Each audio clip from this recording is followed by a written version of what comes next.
Camagu, Nkosi yamakhosi Camagu, Nkosi.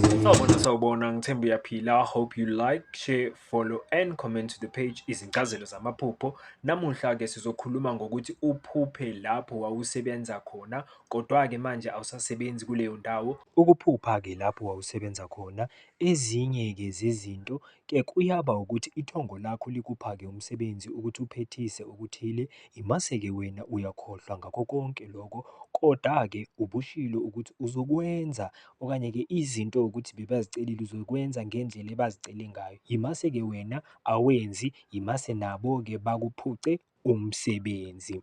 Uthi ungaphela-ke umsebenzi, isithunzi sakho kanye namandla wedlozi lakho asuke asakhona kuleyo ndawo. Yingani? Yingoba bona bazi ukuthi bakuphe umsebenzi, kodwa-ke wena manje-ke njengoba ubusucela umsebenzi kubona bakupha, wena-ke usuyekile okanye usuphume ngendlela engafanele lapho, okanye ukhishwe ngendlela ewukuthi ubuloywa okanye-ke uqoshisiwe. Nabo-ke baye-ke bayishwame leyo yokuthi wena uphiwe umsebenzi kodwa-ke manje awusekho kuleyo ndawo ngenxa yokuthi wena uziyekele okanye-ke ucoshisiwe. Yingakho-ke i-enegy yabo ithatha isikhathi ukusuka lapho ngoba lowo msebenzi uphiwe ibona.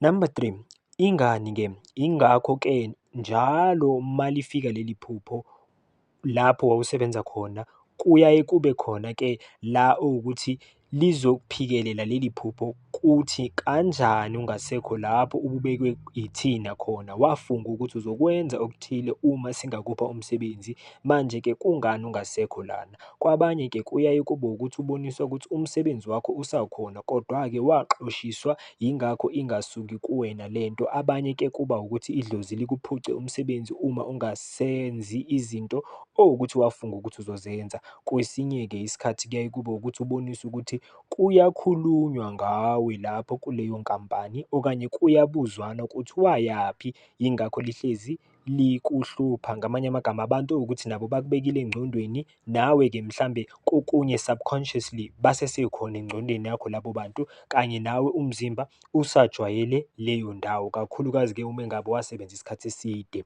Eminye-ke imisebenzi akuyona yethu, usuke uphiwe abantu abadala owukuthi udlulise into ethile. Qaphelani-ke uma nithola imisebenzi, ningenzi izinto zenu kuqala, dlulisa otshelwe kona abanikazi abakuphe umsebenzi. Sibonge. Hope you like, share, follow and comment to the page Izincazelo Zamaphupho. Camagu.